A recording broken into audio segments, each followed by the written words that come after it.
Now,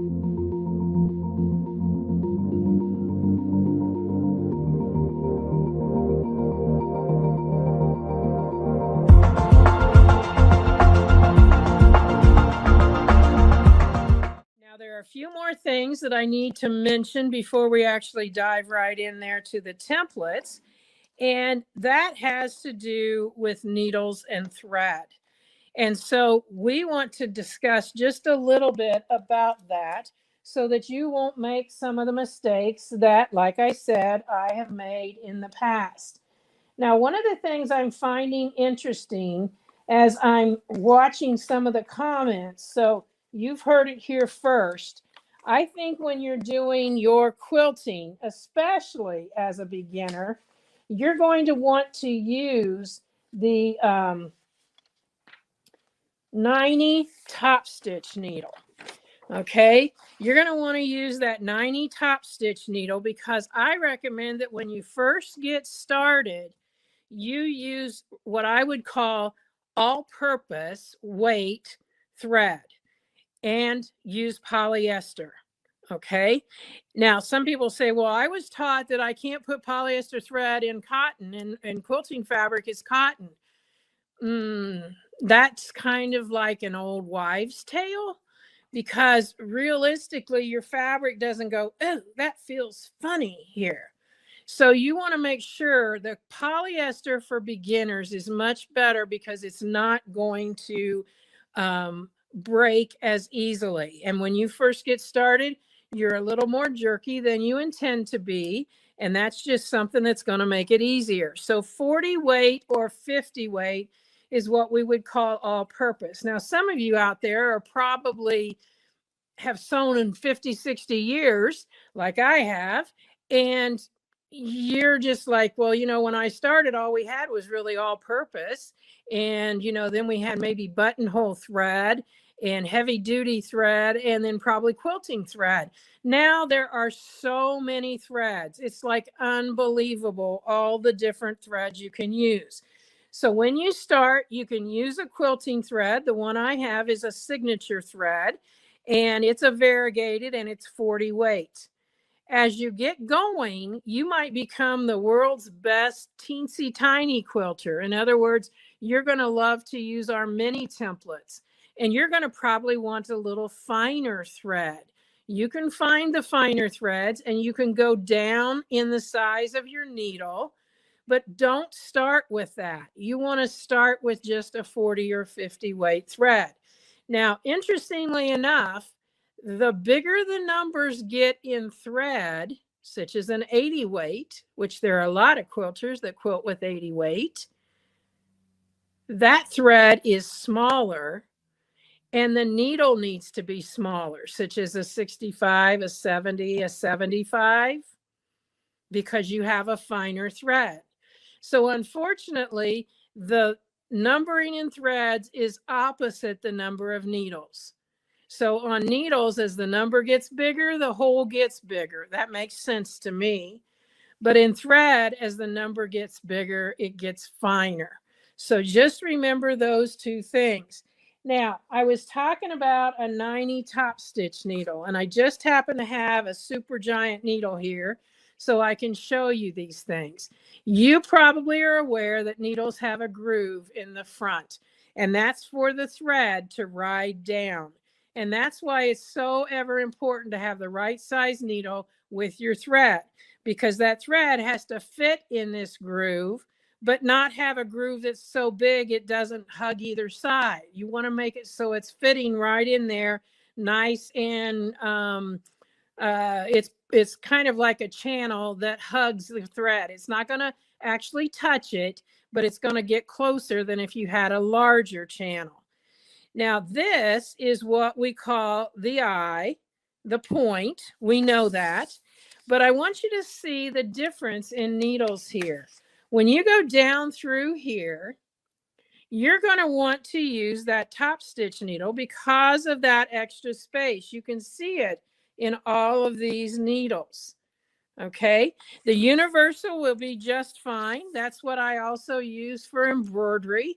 And the embroidery needle is this right here is also fine. They're very similar. But when we're using our templates, we want to use the top stitch needle. Now on the back, you'll notice this is what's called a scarf. That's where your hook comes around and takes the thread that's coming down from the needle and goes around to the bottom and makes a stitch. So that scarf right there is different sizes too.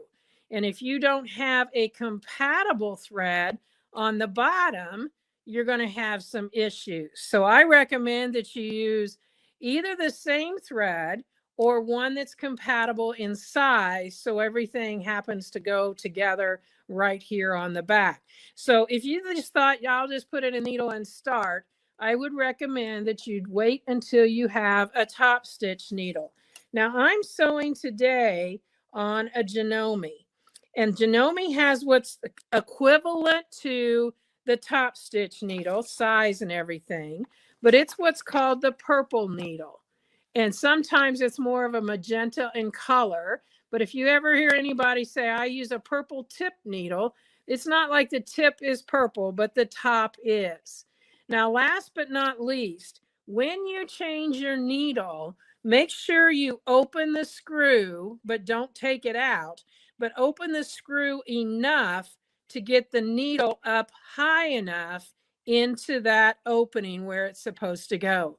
Because if you don't, and it's down a little bit, let's say you were sewing with a 75 and then you went to this, you're not going to have a stitch that forms. You're going to have breaking, you're going to have skipping, you're going to have all different kinds of things because this is not up there high enough. As a needle gets larger in size, this gets larger. This is the shank, and that gets larger also. So that's about needles.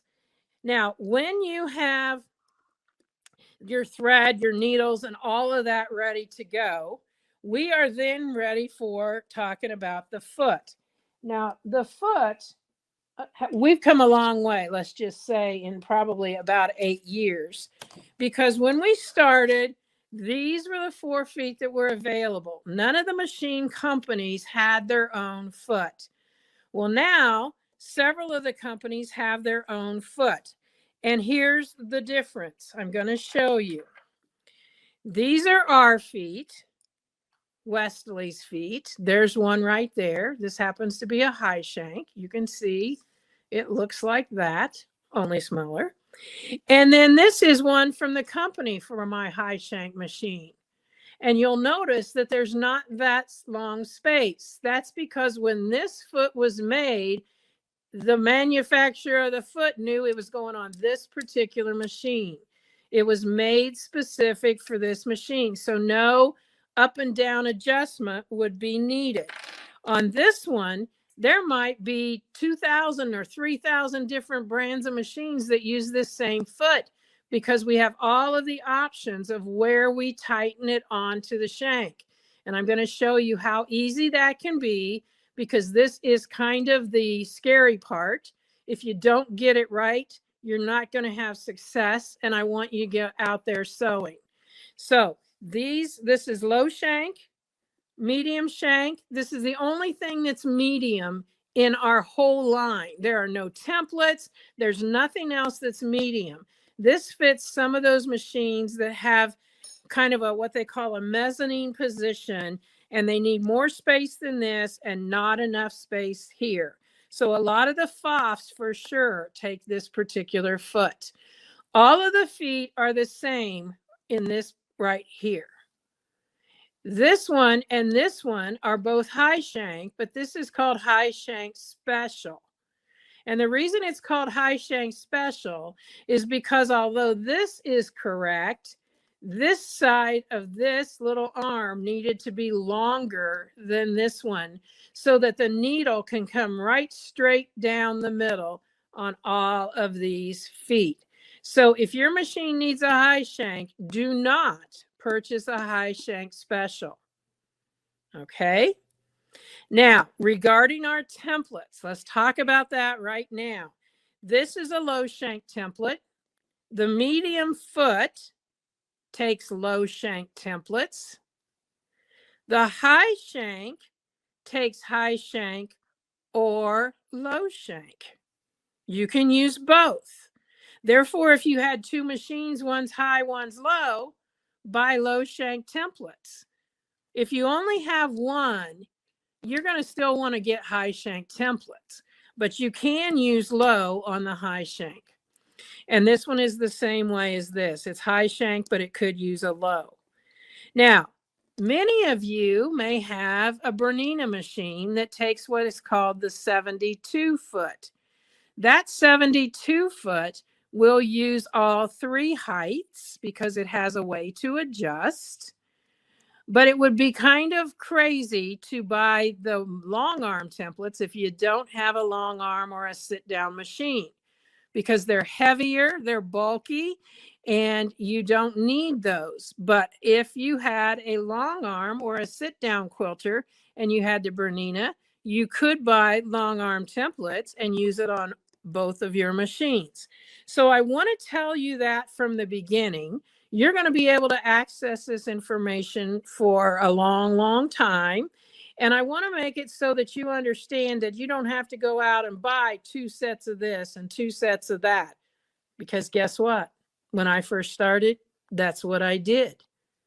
And I've got a lot of templates that I'll never use now because of the fact that I really don't need more than 1 set. So that's why I'm telling you that. Now, I'm going to take this screw out because I have to. I'm going to put it through this opening and I'm going to put it back in place. Now, if that screw doesn't go through there and latch on easily, look, I've already dropped it. Don't force it, because the last thing you want to have is a $300 repair because you forced a screw and stripped that needle bar. Now, when I get this on here, I'm just going to tighten it, finger tight, and then I'm going to, see, that's staying right there. And then I'm going to back it off so it will still go up and down. Now, I was doing a decorative stitch when I finished, so I need to move my needle because it needs to be dead set in the center. So I'm going to do what I call go back to home, where it's going to be in the middle and set. There we go. It moved over. And then that way I've got it set. So when I get it exactly where I want it, my needle is going to be in the center. So you can see it still goes up and down. Now, when I set my machine for ruler work, and guess what? Ruler work is way different than free motion. So there's a difference on your machines. If you have a free motion setting, but not a ruler work setting, just set your machine for straight stitch and lower your feed teeth. You'll have much better results. And those of you that might have the Vikings, they have a beautiful feature of sensing the height of your fabric, no matter where it's at. But that's not good for what we're doing. And so you would want to make sure you turn off that auto sensor. And unless you have a Brilliance or an Epic, any of the 3 Epics or whatever number there are Brilliances, those have ruler work settings. But you're going to want to use, if you have the diamonds, the rubies, all the gem machines, you're going to want to just set it for straight stitch, lower your feed teeth manually, and you probably have a setting for it. And then you will be able to turn off that auto sensor foot so it's not sensing that, and you will have no problem at all. If you have trouble with that, shoot me an email, contact So Steady and ask them for my email. It's on there for the educators, so you can find it, and I'll help you get that straightened around. And Donelle, we did have a couple questions. Yes. And they go back a little bit. One is, how often do you suggest changing your needle? The best thing I can tell you is you will know on that too. They say every 9 to 10 hours of actual sewing, but I can tell you people who are measuring that are probably making a garment and they are not doing as much sewing as a person using a machine doing ruler work, because you are sewing a lot. When you start to hear a picking or you see needle break, or thread breakage, you probably need to change that needle. Now it's funny because the other day in a class I mentioned I have a timeout for my needles. And so these are my timeout positions, and they all have different colors at the top. And the reason I say that is if I was using a different thread and I had that problem and I pulled my needle out, it may not be that it's a bad needle at this point. But I'll tell you what, I'm going to talk about it in a minute. When you have shredding a thread, that means that this, I might as well go ahead and talk about it now. That means that this eye is bad. And this is where all of the action is. Most people think it's here in the point, but it's actually right here, because as this thread comes down and turns to go through that hole, this is rounded right now. So at the top, it's not only rounded this way, it's rounded this way.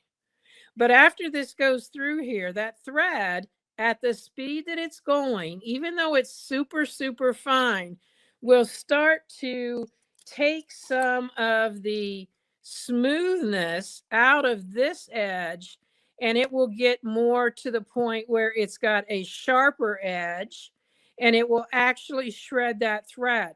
So if you've ever seen that little willy worm coming up the needle at you, that's what's happening. There's probably still a piece still going through here. You can give me some love if that's happened to you. But this right here, if that's happened, you're going to find that this goes right through there and has a little sliver of thread, but the rest of it's bunching up and coming up here. That means this needle is shot. It's done. It doesn't get to go to timeout. It gets to go away. And I just keep a little extra pill bottle, and I just keep those needles in there. When I get enough of them, I make sure I put them into like a sharps jar or something like that, so that they're not just put in the trash. So that will definitely make it so that you have a good needle going all the time. A lot of people will say that they, use a new needle for each quilt project. That's probably a good plan too. And since we're talking about this, let's just interject right now. Going forward, when you are piecing your quilt, in other words, you're putting the pieces together, you are going to want to use 60 weight thread. And I use a 60 weight thread. I guess I don't have, there it is. A 60 weight thread by Alex Anderson that's called Quilters Select. And this thread is super. I use it in the bobbin and the top. And the reason I do that is because a lighter weight thread will make for nice flat seams. I don't even pay attention to a scant quarter anymore because of using that 60 weight thread. It will make it so that when you're ready to do your quilting, you will be able to go right over all those seams and move on, and you won't have to stop and raise your foot and change the height and all of that kind of thing. So from now on, going forward, you can use this 60 weight thread. Now you might say, well, good grief, I've got all these 300 colors of thread right now and none of them are 60 weight.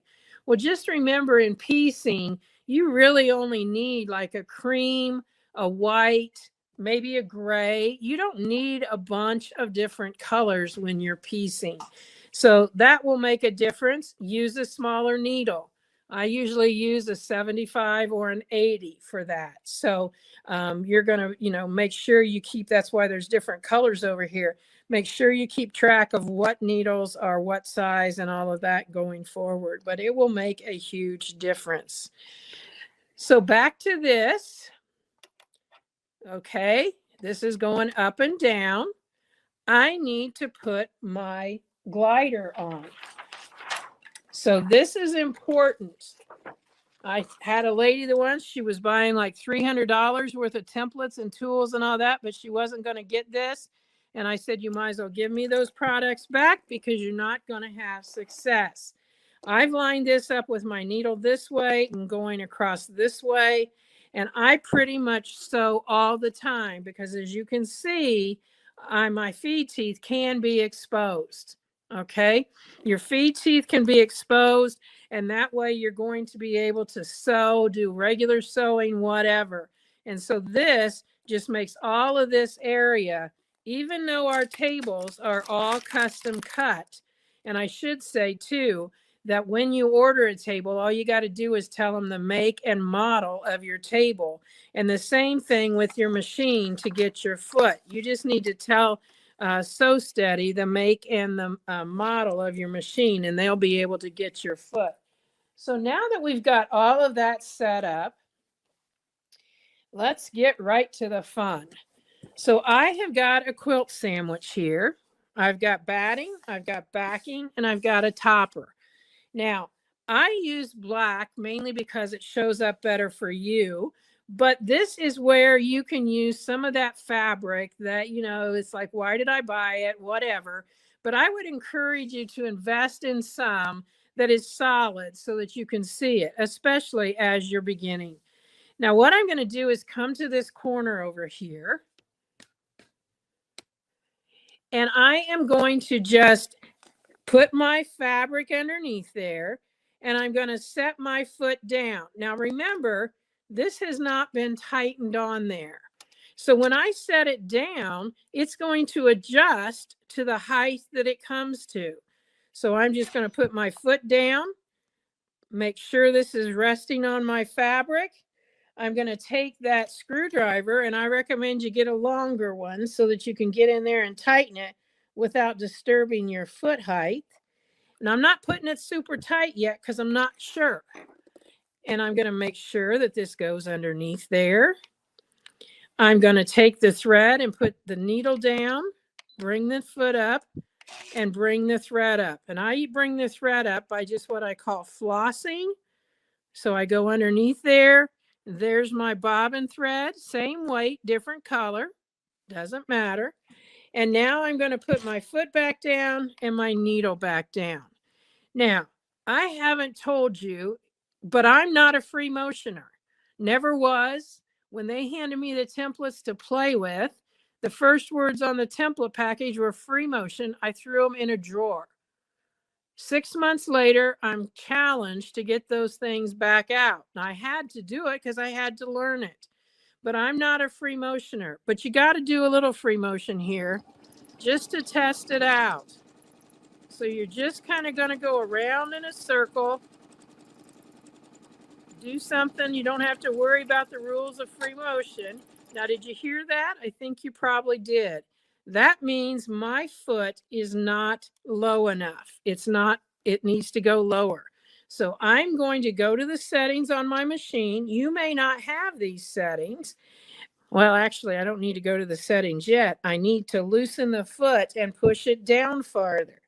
So if you have skip stitches, shredded thread, or nasty noise like you just heard, your foot needs to go lower.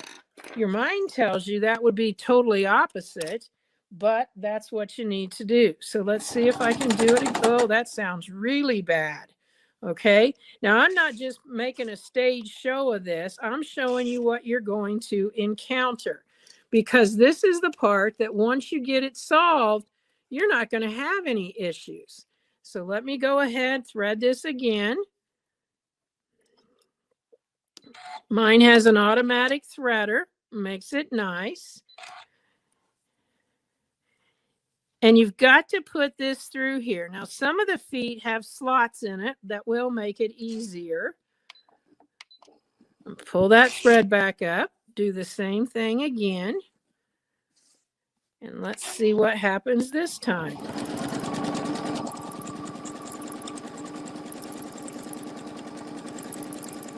After you've done that, and it looks pretty good, and it's not giving me any nasty sounds or whatever, then you're simply going to take the first template that we're going to use, and we are going to just try a straight line. Now, This is kind of like the very first time you're saying, what? It won't matter. You're just going to lay it beside there. Oh, you heard it again. So what I'm going to do is I'm just going to go ahead and I'm going to raise this. I'm glad this is happening because I want you to be able to solve your issues if you have them. So make sure you've threaded it correctly. And quite honestly, I think that was missing a place.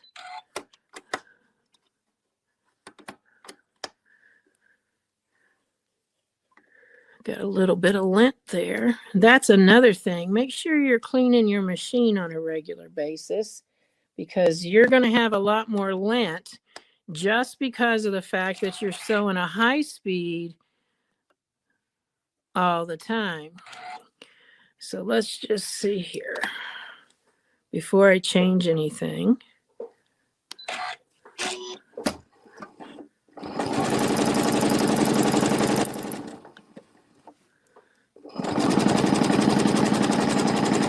Yeah, I think that just had missed a threading guide.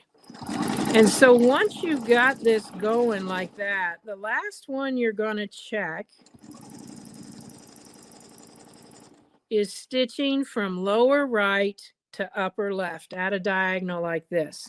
And this is even what the long armors do because that is the toughest direction to stitch. And you can see right there, I had that again. Now I'm going to tell you, this is a brand new needle before today started this, but I'm going to get another needle out, a brand new one, and put it in because I don't want to waste a lot of time trying to figure out what this could be. And the first action is to get out a new needle. So make sure you have, it wasn't shredding, but you did hear it breaking there. So that's why I did that.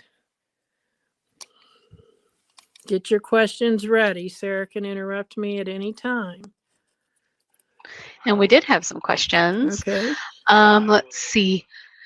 Now, and you already addressed, I think we had a question regarding how to set your foot on the presser bar shaft. And I believe that was addressed. And Cheryl, if you still have questions, let us know. Let's see. What do you do if the thread broke every time you sew from down and up to left? Yep, and that's what I'm addressing right here. Perfect. Yep. And then we had one from a little bit a while ago. It was regarding the Circle Straights tool. It says, do you recommend placing it directly on the bed of the machine, or must you use the glider mat under it at all times? You could put it right on the bed. I think the glider mat always helps, but that's just because it allows your fabric to go under there so smoothly. So yeah, you can use it that way. I'm not sure how well it's gonna. I've never used it on my machine directly, so I'm not sure how it's gonna, respond to getting it off and whatever. So. Right, it is the Universal Circle Straight tool is nice and sticky. So yes, we do typically recommend using the mat, just nice and smooth, easier to reposition. Okay, so while we were kind of answering questions and talking, I don't know, most of you probably were kind of paying attention. I actually took the foot and loosened it and put it back down and then tightened it. So now when I stitch that, this is the direction somebody was asking about. And if it not, it was to the left. But you can see that's working fine now. It just needed to go lower. So I completely loosened it, pushed it down, and tightened it up. And we have, solved, it appears, the problem. Okay, so I'm going to cut that. And because this machine has its own foot, I'm going to take this off. You have to take it completely out. And we will put this foot on. And actually, taking this one on and off, I don't have to take it completely out. But just remember Don't force that screw in there, or you will have an expensive repair. And when you're putting this through, sometimes it doesn't want to go. It's grabbing on the bottom. Just do that and get a hold of this. I will tell you, you're going to start seeing me use this throughout, but this is the best type of tweezer. It looks like a little hockey puck, or not a hockey puck, hockey stick. And so that is one of the best to use. Now, we are going to go ahead and take what is, again, a great tool. So Steady has this. This is called a Clover Choco pen. And the reason we like it is a little bit later, I'm going to be using a tool that I will need to get it down into the grooves. Right now, all I'm going to do is I'm going to draw a straight line beside it, and I'm going to draw across at a 90 degree like this. Now, you may have other types of Choco markers, but they're not going to have this dolphin tip.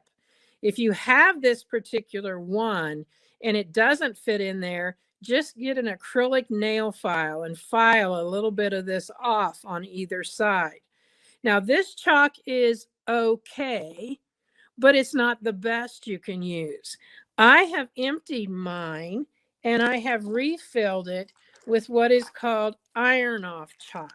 It's by Pounce, and you want to make sure it says iron off. And I'm going to give you a quick little information here. This is a public service announcement. Never open the inside bag, okay? The inside bag has a zipper down here, and if you open it, you will never, ever get it closed again. Promise me. Or, yeah, I know. All right, so this is what I do. I take it to the bottom corner, and this one is brand new still. But I take it to the bottom corner, and I just cut off a small little tip, big enough to get a straw through. Now, let's see if I still have my straw right here. I don't see it, but there it is.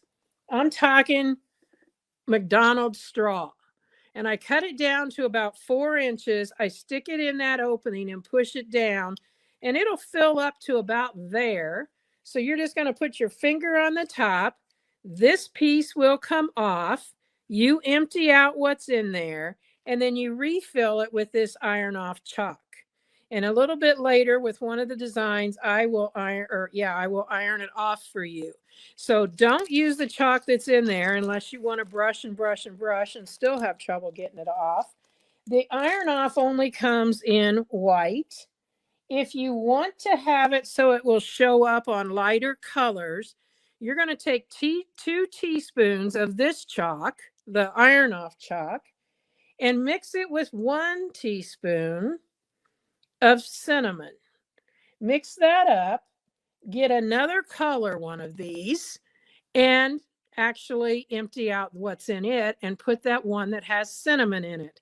So that then when you mark it, you can see what you're doing. You can brush off what the cinnamon, just brush it off. I actually use, and I can't believe I don't see it right here, I use like a bathroom brush from the dollar store, and I just brush that off. A toothbrush will work, it just takes longer. And then you can press off this chalk. So that's a little bit about that. And I forgot to put my clip back in there, because what I do after I've done that corner, remember this is a new one, it's going to have just a little cut in it, and I just shake all the chalk out of it and turn this back and close it. And the reason I go through this is because the first time I did it, I looked like Frosty the Snowman when I got done. And I don't know if you've ever been a gymnast. I've not, but I got my experience of why they use chalk. It just kind of makes your hands cling to anything. So let's show you how we would follow this line. If you can see, I think you can, right down in the center there, I am straddling this foot. This foot is a 1/2 inch ruler work foot. So I've got a 1/4 inch from my needle to the edge on either side and front and back. So when I stick that in there so that I can see it right like that, I'm going to go ahead and put my needle down, bring my needle up, floss underneath there so I can get a hold of my thread. And I have now made sure that it's right on that line. Remember, I don't free motion or I'd be able to follow that. So now, since I said it's 1/4 of an inch from the needle all the way around, no matter where I put this, it's 1/4 of an inch away from the needle.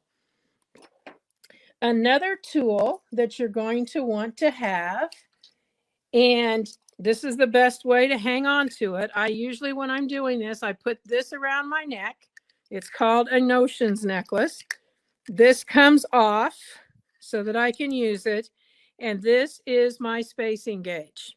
We've got an 1/8, a half, a 1/4, and then a whole inch. And so again, I'll put that around my neck. I left it off so y'all could see what we got.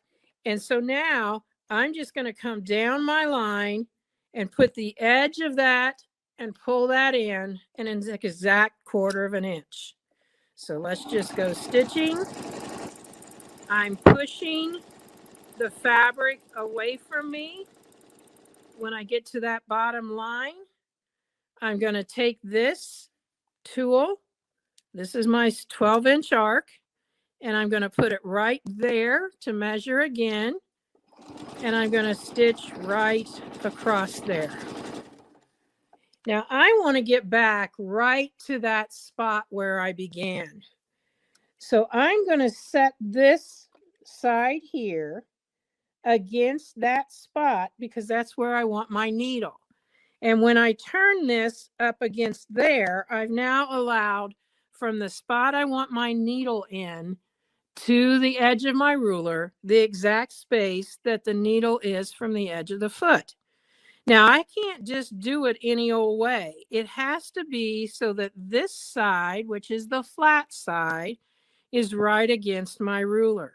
So I'm just going to take this and go like that. And now we're going to stitch right back to that spot. Now with this, I know this is a lot of information, and that's why we leave this up so you can see it. I'm going to get, oh, that fell off. I'm going to get my needle that's self-threading. And Sew Steady has those on there. You can see here that there's a little hook in it to allow me to get that thread. So what I'm going to do is I'm going to take the needle up, the foot up, and I'm going to pull this back. And then I'm going to get a hold of this and bring that back, put the foot down and put the needle exactly back in that spot and bring the thread up once more. So now when I bring my foot up, I am bringing up that bobbin thread. And that's the reason I kept 2 colors so you can see what's going on. And then the one that's still moving, this one, I'm just going to come close down here and cut it. I'm going to cut the one from my needle. And now what I have here are 4 threads. The 2 I started with and the 2 I ended with. And then all I'm going to do is take these 2 fingers and turn that around and put this tail up against and pull it through the loop. I'm going to take the point, go through the loop, and touch right back down to the spot that I had my needle in. And now I'm going to pull that down, and I'm going to stop and pull the needle out about 1/4 of an inch away. And you're thinking, why on earth would she do something like that? Because I want to pull that knot through. So I'm coming and getting this threaded. And sometimes a couple threads will come and you'll have to do, well, there we go. I've got 2 and 2 there. They're all in there. And so I want that knot to not be on top of my fabric. I want to bury it down in. So you're going to go through there, make sure you don't come out the back side. And I'm going to pull that thread And I'm doing this slowly because I want to make sure you see what happens with that knot. So I'm pulling the tails through. It's still got that ugly knot right there until I give it a tug. And now it went in there. And the knot is not right here. It's actually about right there. So it gives you a clean look. I keep pulling on it because that's what I normally do. And then I pull it up so it's a little bit puckered there so that when I cut those threads, they go right back into my fabric. So now when you look at that, it's not like everyone is looking at that going, oh, she started right there, because the knot's there. It's now a nice, neat space. Now, if I want to echo on the inside here, I'm going to come down to the middle, put that foot down, put it right against the line. And now I'm going to put my needle down, my needle up, and pull up that bobbin thread. Put it back down and put the needle in. And I'm going to use the edge of my template right on top here. Now, one of the questions that probably someone is asking about is, how do I keep these stitches even? Well, when you start, don't worry about it. Okay? That's the truth. Don't worry about it. Learn to use your templates and the stitch length will come. Now, I'm going to give you a big hint. I like to set my machine on medium speed, turn my foot pedal on the floor around so that the back is closest to me, and then I simply use my toes and floor it. Because when you're flooring it, you're going to be able to forget about how much pressure you put on your foot control, because it's not going to go any faster than medium speed. So now when I start, I will get used to how I need to move this over time. But I need to learn how to guide my templates to begin with. Now, what are you striving for? You really want it to look pretty much like like a 2.2 would look. A 2.4 or 5 is a normal stitch length. A 2.2 is just a little bit shorter. And so you're going to just practice getting used to moving your template. And what I'm doing here is I'm stopping when my edge of my foot hits that line. I stopped over here when the front hit that line. And now I'm going to line it up on that line that's before. And I'm going to stop when this side hits that line. I'm going to come back in here and line it up and come right back to where I began. Now I would do the same thing, and I'm going to do just the first part again so that you can see it. Needle up, foot up, pull away, come back, needle back down. And then when you do this, you're going to, oh, I already did that, didn't I? Here we go. No, that's what I got to do. And now I'm going to pull up, and the one that I cut is the one that is still moving. This one here is the one still moving. Cut that, cut your needle, thread, and now this is where you can go ahead, and you can see right there, it lined up it perfect. I just got to take these threads, might as well just do it. Flip that around, hold that in place. I have a little magnet up on my light bar that I keep my needle so that I can get to it very easily. Pull that down, let go, so it's about 1/4 of an inch away. Go right back into that same spot. You don't have to go straight. You can go at a curve, or not a curve, but an angle. Can't tell you how many times I've gone out in public with my notions necklace, but I guess I can always take it off. But see how that just popped right in there? And now you can't even tell where that stops or it starts. It just makes it so easy. I didn't pull that enough. I'll just have to take my finger and put that through there. So that's the basics of working with templates. Okay. So this was our 12-inch arc. I may use it again today, I may not, but you can tell it's got a lot of lines on there. It's your basic tool. Everybody needs one. Now, another tool that you're going to get, and Sarah had shown you some of that at the beginning, I would strongly encourage you to just go ahead and buy what's called the ruler work kit, because the ruler work kit has got everything you need to get started, and you don't have to keep looking for it. Oh, I forgot to get this, or I forgot to get that. It's going to have your spacing gauge, your templates that we're going to show you in just a minute. And this piece right here, this is what's called the crosshair grid. Crosshair ruler, same name, whatever. And you'll notice this one is what we call the 8-point. So I can mark 8 lines, 16 lines, or 32 lines with this, because there are extra spots. And you're going 32 lines. Well, believe it or not, as you get going with this, you will need those. See how that just fits right down inside these grooves? Makes it so easy. Only go once. You don't need it twice. And then you're just going to come here and you're going to cross right like that. Okay, so now, oh, I did miss one.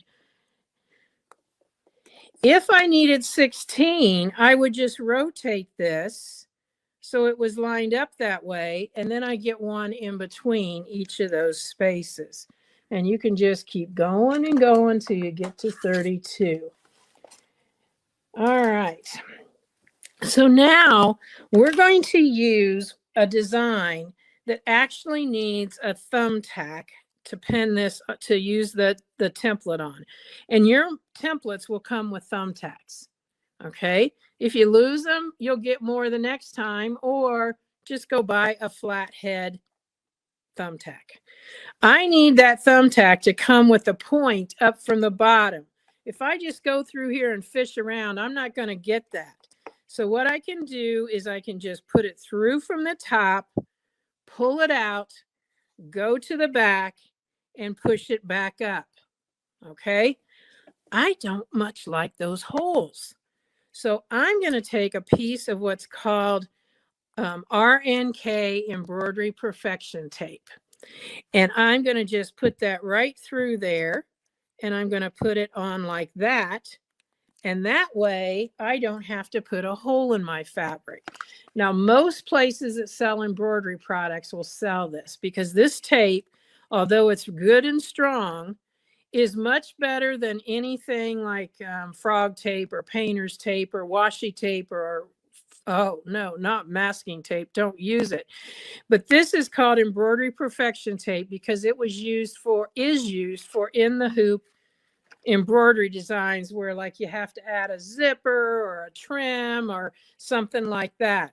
So now that I've got that positioned, I'm going to get what's called my Spinning Wheels 36 template. And we had a good question come through, Donelle. Is it better to use gloves with the templates or not? I'm not a glove person. I don't need a glove. I don't necessarily, if you are used to using gloves, that would be fine. But to me, the gloves just get in my way. So it's totally up to you. So this is our 36 spinning wheel template. Let's just take a little exploration around this template. We've got the hole that it's going to go with the thumbtack. We got an A and we've got a B. We've got a straight line. We've got 2 diagonal lines. We've got some other lines, but today all we're going to be using is the straight line and the hole to line up. Now you'll see I'm using right here what's called a ruler sticker. And again, these are products that you can get right from Sew Steady. Ruler stickers come in a package of 3 different colors. And I will tell you, if you're template quilting, you're going to want ruler stickers because they're repositionable. Like, I could take this one off. I just happen to leave it on there because this is the marking for a border that I do. So I'm not paying attention to it now, but later, if I have time, I'll show you that border. So I'm putting that thumbtack on the, or putting that on the thumbtack. I'm lining up here. Now, as you can see, we now have spirograph for quilters. I'm going to lay this at the top. I'm going to pretend the first time here, if I told you to draw with a pencil or an ink pen, you would come in here and you just draw around, and I say stop at B. Don't stitch between A and B. And that would be all fine. But now you've got a foot, and for some reason it's kind of scary, and you end up out here in the middle.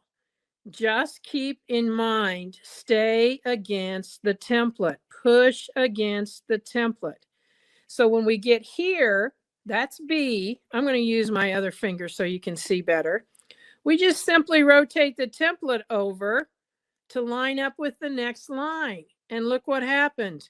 We're now at A again. We stitch, we rotate. So you obviously want to tell your machine, if it doesn't already do it, to stop in the down position, because that's going to save you a bunch of time. Now, if your machine does not automatically stop in the down position, only rotate your hand wheel towards you. Never turn it back, okay? Don't ever turn it back. And we had a question, Donelle. Someone asked, are there non-slip grips on the back side of templates? Yes, and I will show you one of the others since I've already got it in here. This is what's called stable tape right here. And that stable tape should go, like in this case, it's going to go on the back side. And the back side is the side that the words are backwards, and you can feel the etching. Okay. Now I've used, you can see this little puzzle piece. That's so if I just stitch through this, I've got one on there too. If I stitch around this and I want to stop but not break my thread, I can take that puzzle piece out, and I can then move through that gate and go to another piece and simply put this back. So there's a lot of lines on here. And right now you're thinking, do I have to pay attention to all of those? No, just like I was saying there. It's just on some places. Now, this is what's called stable tape. Okay. They come in strips like this. You'll get some with your templates, but you're going to always need more. So like the template that I just showed you, today, when I pulled it out, this one was hanging about halfway off because it's been on there for almost a year. And so I just decided to give this template a bath. So I took the stable tape off. I cleaned this with a cleaner that you can use on acrylics.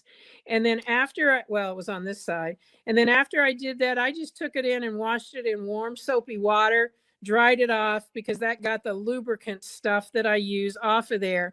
And so now it's got new tape on it. So you're going to want some extra. So I just keep a couple of those strips right in front of me there. Now, one of the things that I think is important is to show you where to put that tape. So let me see if I can find a picture of that. I may not be able to find that right now. But you just want to make sure it's on your template where you're going to be putting your pressure on your, when you go to do your stitching. Can you believe Donelle, that? I can share my screen. I have that document here. Okay, So that'd be pull it up perfect. real And you quick. guys may want to get your camera and actually take either when we show, yeah, right here, so that you can see I've got them on this side and I've got them on this side, so that way once I'm doing one, I can flip it.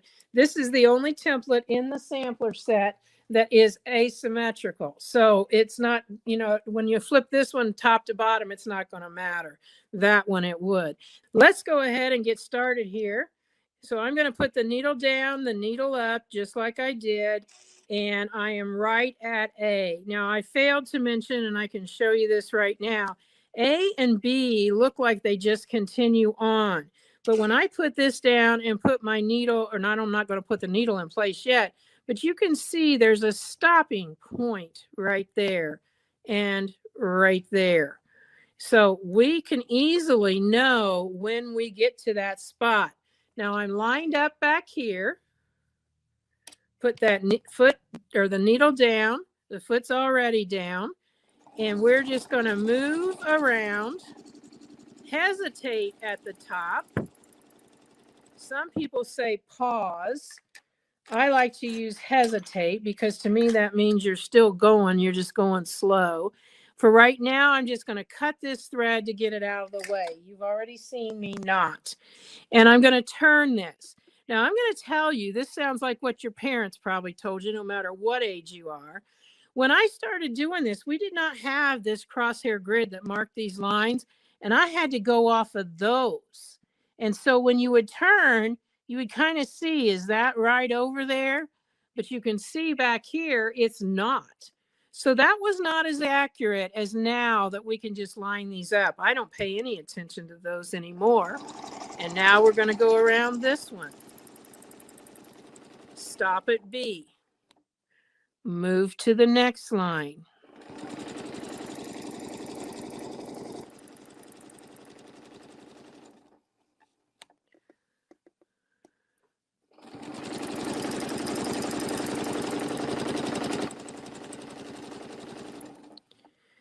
So each of these is going to be exact. You're going to get back to where you wanted to go.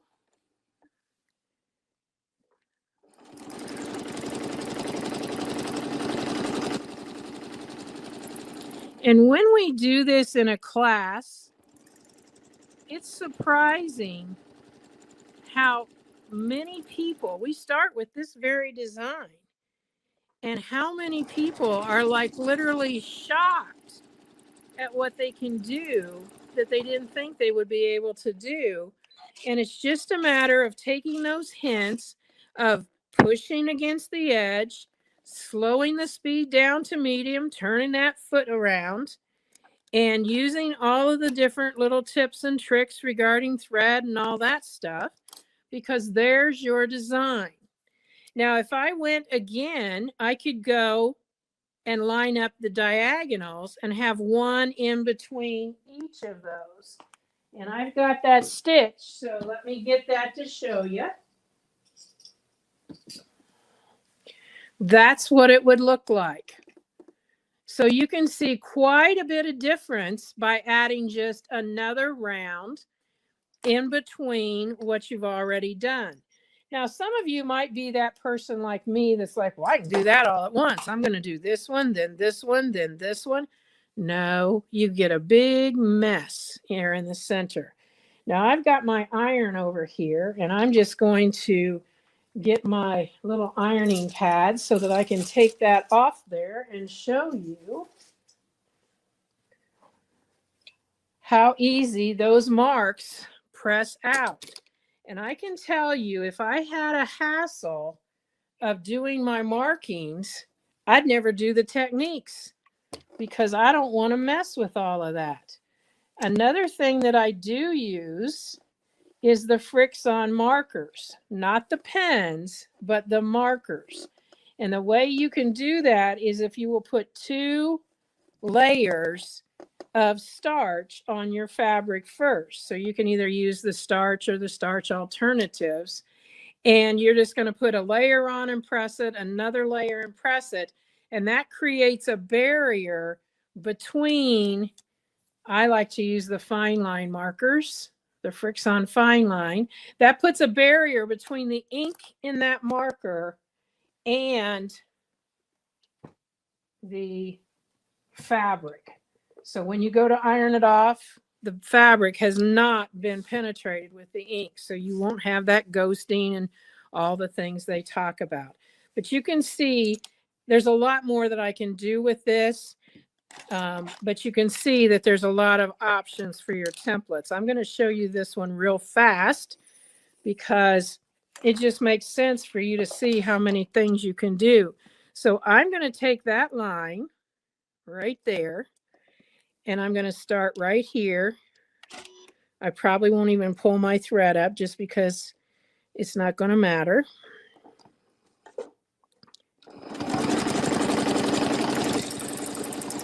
Stop at the line. Line it up with my mark. and stop at the line. Lined up with my mark and stop at the line.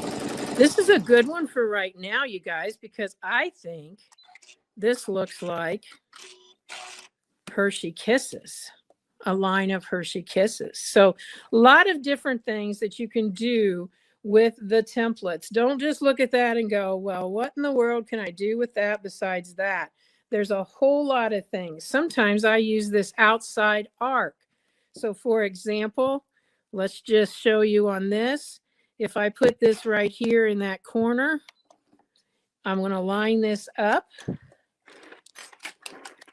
I'm going to use my measuring, and I'm just going to come around that arc. I'm going to come across here.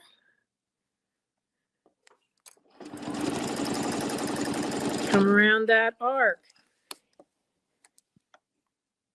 Now, the thing that's cool about this is we have what are called stitching line discs. And these stitching line discs will allow me on paper to play with this. So let's see if I can real quickly get it. There we go. So this being the design, I'm just going to cut this so you can get an idea how we can work that design and add more to it just by using even another part. You could obviously use another template, but when I was deciding where to put that little mark there, I had drawn a straight line, just like I did with the chalk. And then I use what are called stitching line discs. And stitching line discs are 8 little discs with different size holes inside, but they're a 1/2 inch side to side outside. So they're the same as the bottom of your foot. So I'm going to use that one right there. The different size holes in the middle depends on what size of a pencil or a pen or a Sharpie or whatever you're using to draw with. So I'm going to go ahead and I'm going to put it like right here. See the base of that right there. And I'm going to take this and put it right in that spot and draw from line to line. And I only had to draw one to realize, well, that's not big enough for what I want. So then I moved it up. I did put the ruler sticker right there in case that was what I wanted. And then I put this here, tried it over there. And that's how I figured out how I was going to do my design. So this takes the space of your foot and it will allow you to do your designing. So I'm not going to draw that 8-point, but let's say we didn't use a pen and we just used the foot as our rotation. You can see now I would have drawn my crosshairs. Maybe this is a design that you want to do with that template.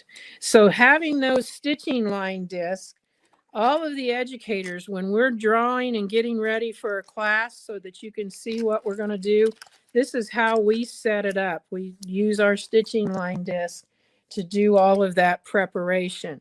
And it's great. They're not expensive at all. And they allow you to not have to stitch everything. You can actually just draw them up.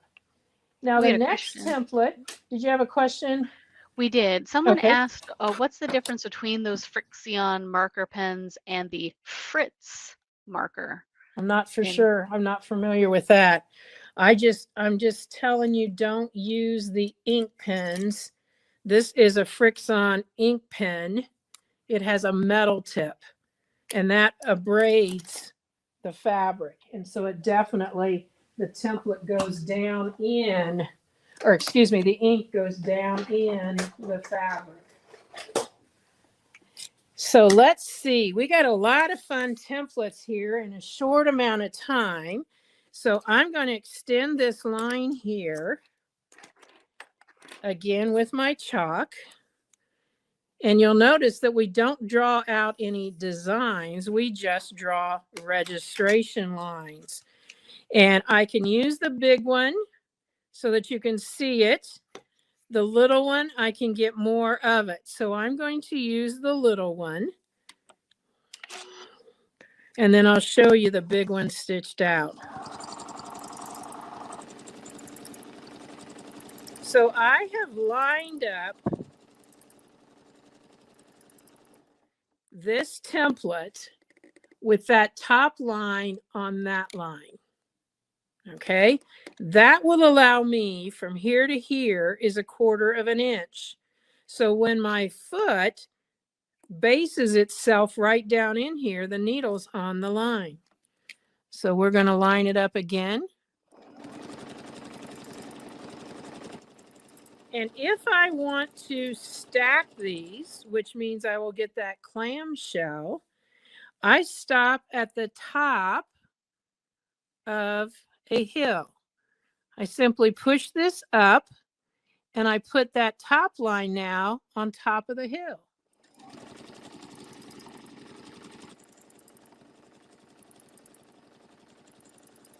So now you get more than a scallop, you get a clamshell. Now the same will look on the other side, and I'll show you. I'm going to cut this thread and I'm going to totally turn this around. And the reason I'm doing that is I'm real good with a template like this, but I'm not good with a template like this. I would be clear out here and down here. So do what you can do. I'm going to line up that line with the base of that loop. I'm going to line up this line right across from there. And I'm simply going to put that. I always put my foot down away from my template and then move my template in place. I'm going to pull up my thread, which I didn't do on the first one. And when you're practicing, it doesn't matter. That's why I love to have a cutter on my machine, because when I'm practicing this, I don't take time to pull them out and tie and all of that. This is a design called Egg and Dart. I guess I'm past where it was. And it's just done by flipping that around. And you can get that configuration. And you can do the same thing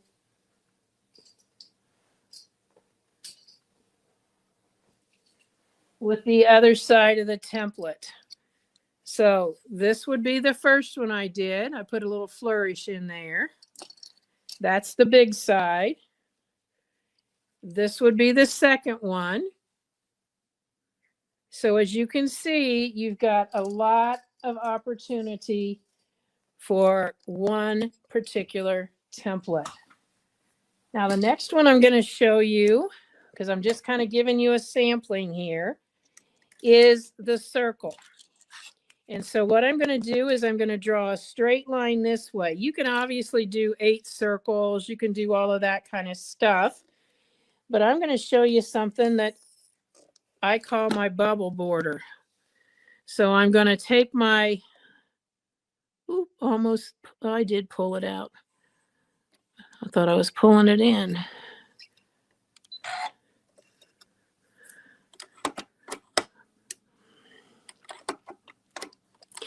Well, I should have rethreaded from there down.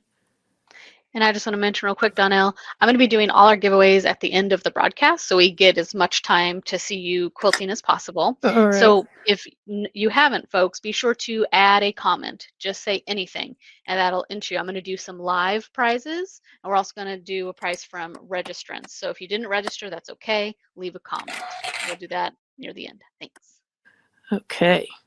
So I've got that through there. I'm going to come into the line. Needle down, needle up, and sometimes I even talk to myself just like I'm doing now. I'm going to come in there and put that needle right in the line. Now you can see I've got registration lines here, here, and here. So I'm going to use these and put them both on the line. And I call this my bubble border. It's a 2-inch circle.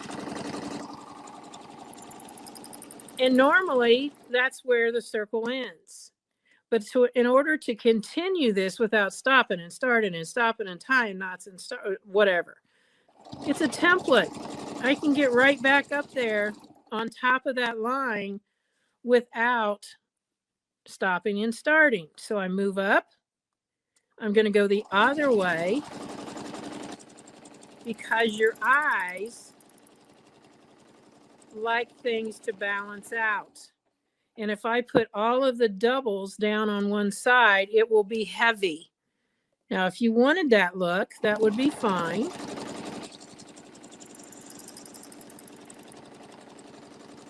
Now I'm going to stop here and show you how I can do that little eyelash look that I did on that other scallop template. So I'm going to pull this in until the acrylic touches the previous stitching. When it first touches, just stop. I'm going to pull this up and come about 3/4 of a way to that line. I'm going to push it in until it first touches. Come only about half. And I'm going to pull it in till it touches the first time and come about 1/4. So now I have added that little flourish in there by using the edge of this template. And then I can move on. I could decide whether I wanted to do every single one or maybe like every third one that we've done here. Now what I'm going to do now is I want to show you another really good investment, and that's what's called the Echo Guides. Now I just keep mine on one of these little silicone pieces that has magnets, and this is an Echo Guide. When you see the number, that's the way you're going to put it on the foot. Now what I used this for the other day is the top, I'm going to tell you, is a bigger opening than the bottom. And if you can't get it to stay on from the top, turn it over and try the bottom. If that doesn't work, take a piece of that embroidery perfection tape, put it across there, and just cut with an X-Acto knife and then push that tape back. And that extra bit of tape will hold it on there. I'm going to use the small one, the 1/2 inch. So what I'm going to do is I'm going to raise my foot, and that was with the button. I'm going to get a little extra lift with the lift in the back so that I can go right underneath there. And now I'm going to set that foot down, push down, and lift up. So now I got a bigger footprint. So I'm going to take my circle and I'm going to go up underneath. I got to go over it because I can't go around that. Used to sing a song in Girl Scouts, sounded about like that. Can't go through it, got to go over it. Okay, so I'm going to hold that and line it up, put my foot down, and now I have a smaller circle. So I guess you could build a snowman if you wanted to. But the Echo Guides work on a lot of the templates, not necessarily all of the templates. And if you use them on the outside of your template, let's say I wanted to make some frames. I'm going to just use this one because it has a rounded corner.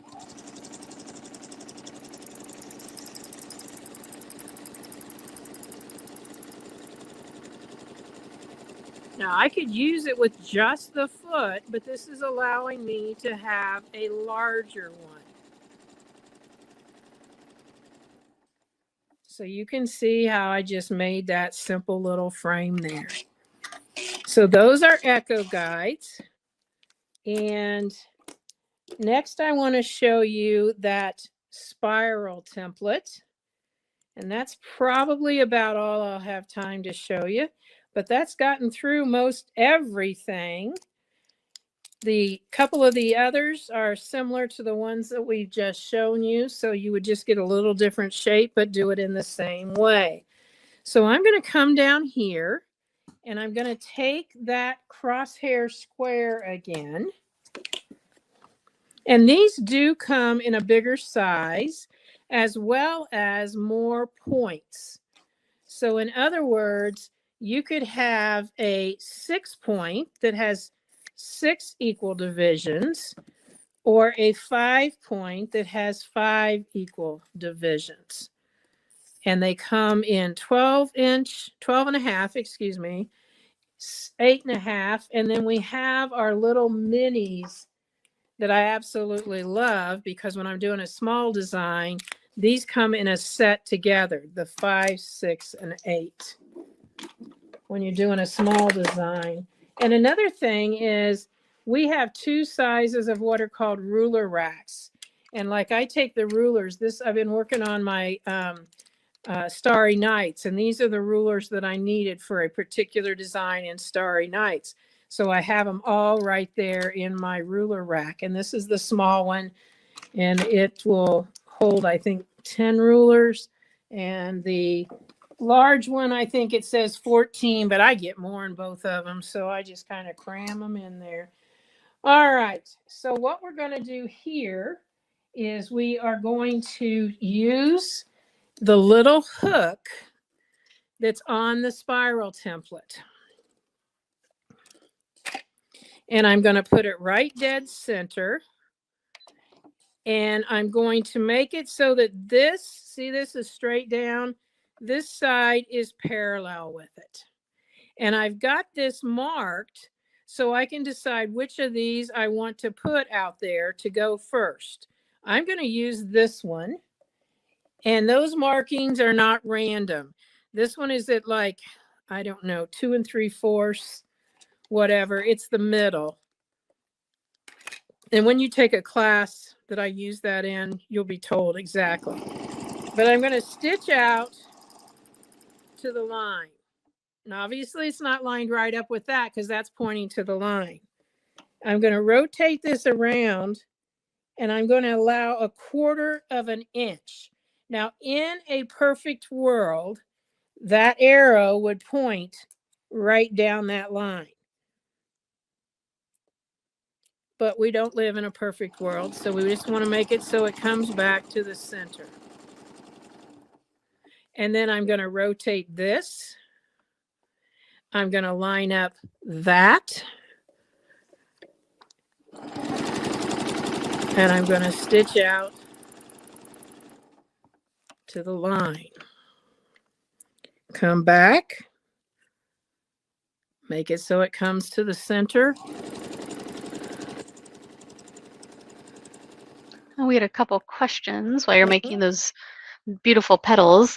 Does there need to be any adjustments made to the tension when setting up for quilting? Honestly, if you've got matching weights of thread, you probably won't be making any tension adjustments. I would make sure I have everything else set correctly. Now, if you start using decorative threads, which we certainly, as you get better, you want to do that, then you're probably going to be making some adjustments that way. Now, I'm not going to do all of this as it goes all the way around. Let me see my sample. Here we are.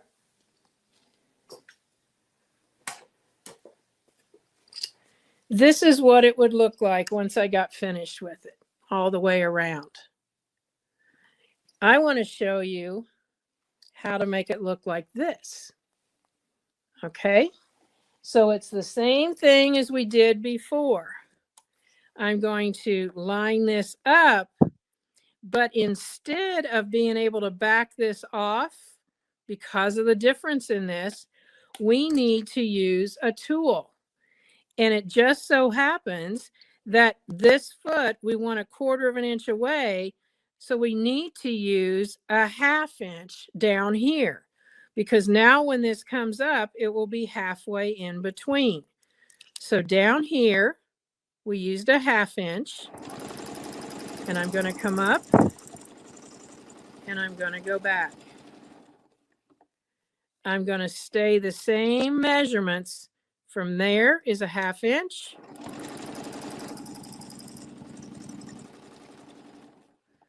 Same measurements. From here is a 1/2 inch. So you can embellish these on either side. If I wanted to do it on this side, I would take this and make the 1/2 inch here. Now, I think it's pretty on some to do both sides, but it can be a bit overwhelming if we did both sides on all of these. I just wanted you to see how we could do it on both sides. But again, you gotta measure. Now, you can see how you could do it on both sides. We could go the same side all the way around. You could alternate from one to one, whatever you wanted to do. But if you did it to get this one, you would only do one side, and that's what you would have there. Now, the other thing I want to tell you is I only did 3, but think about it. That's a triangle. So you could just do 3. If you wanted something that was half, you could just do that, because that's a triangle also. So there's a lot of ways. And again, that's where your stitching line disc, your pencil, and your templates on a paper really help you to get that design that you're looking for. So you can actually draw your space out and then practice in that space. So I'm just going to show you one more here. I'm going to do it on this side so that you can see, but we won't do the whole thing. This is the Spinifex 4. And so what I'm going to do is I'm going to start up. I'm going to do this one. It won't look so good with the other one. I'm going to turn it around. I kind of like to do the opposites. And then I'm going over and do this one. So you can see you've kind of got a little pinwheel if you had this one in there. But then we can also go and do this right here. Now, is the bloom template included in that kit now, Sarah? Let's double check. So the bloom template, that's a reseller exclusive, and you can purchase it from your local Sew Steady and Westerly reseller. You can't find it on our Sew Steady website. Please go support your local quilt shop and ask for the reseller exclusive ruler work kit, and then yes, the bloom is included. I just wanted to quickly show you then, this is the bloom template. It's a super simple template to do, but you can get such pretty designs, and you're up to this. The templates don't just get harder. That doesn't make any sense. They get a little bit more involved. So it's still stitching with a needle that's going up and down, and you're moving a template no matter which one that you do. So last but not least, because this is not part of the set, but it's one that's kind of like, I guess the best way to say it, it is a bucket list template, and that is the feather template. And people think, oh, I'll never ever be able to do feathers. And this is one that I show at almost every single class because of the fact that I want you to know that you can do feathers. Now we're going to do our feathers right here in this little frame. And I'm just going to take this and draw myself, not draw myself, but draw for me a straight line. And I do my feathers with what is called bunny feet. Okay, so our feather template, if I turn this around, it's bunny ears, but for me, that'll flop. So I need to do feet. And a feather template has 2 sides. And so what I'm going to do is I'm going to set my needle right down in there, pull it up, pull my thread up.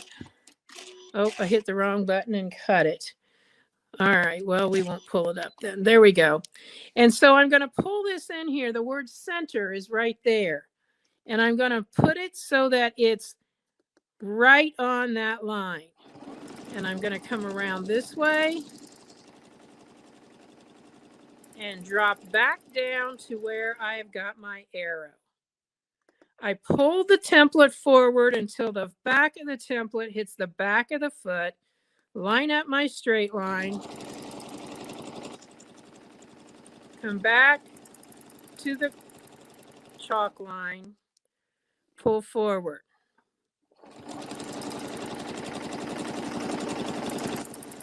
Only go back to the chalk line, because once I do 2 more feathers here, I'm going to go back up there and pick up all of those ends. So I'm going to put that right there. I'm going to take this and set this to the side of the foot. I'm going to use my 1/4 inch. I'll turn it so you can see it, so that I can line that up to come right back up there and pick up those tails. And then I'm going to come over here and reverse, but do the same process.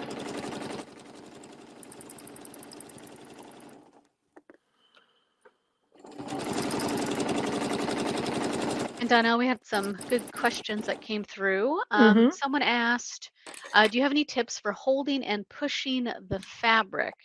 They mentioned their stitches are uneven at the moment. Okay, so when I have my hands on here, you'll notice that it's usually a thumb and 2 fingers if I'm doing a symmetrical one. If I was doing one like this, it would just be this side. So right now where I'm at, I'm going to put this on the center, line it up with the back. And when I'm doing this particular design, I'm holding this. The stable tape is going to work no matter what. If I put pressure here, this stable tape is working. So when I put this on the edge, I've got part of my thumbs on my fabric. I've got a couple fingers here, but my middle finger is actually out on fabric. And then these 2 are out there. So when I'm pushing the fabric, I'm holding the template at the same time, but my fingers are actually pushing the fabric. Now, I'll tell you, I've had people that have struggled because they have a death grip on the template, and consequently the fabric doesn't seem to move because they've got too much of a grip on that. So just remember, you can get too much of a grip on there. So I kind of call it fairy fingers. If you just kind of lay your fingers down there, and that gives you the ease of that movement. Now that's my last one there. I want to get right back up there, and turning it sideways, I didn't really see it straight. So mine might not be exact when I get there. Uh-oh. Good time to stop, and my machine will not let me go one bit further when I'm doing that. So you can see, though, all of I have to do is finish that right there, and I've got my feathers. If you're doing it on a curve, we have what's called a spine that will give you that curve, whatever you want. Some people are good enough that they can just draw their own little curve and do that. The feather template set comes with a 2, 3, 4, and a 5 inch. This happens to be, believe it or not, the 3 inch. So they do get quite a bit bigger. So I hope you have enjoyed this today and have gotten you excited about template work. Or maybe you're joining us and you've been doing template work, but you just wanted to pick up on some of the tips. And definitely, those are the things that make template work fun, is knowing, just little hints as we go along. You're going to learn something in every class, because guess what? I learned something in every project. So with that...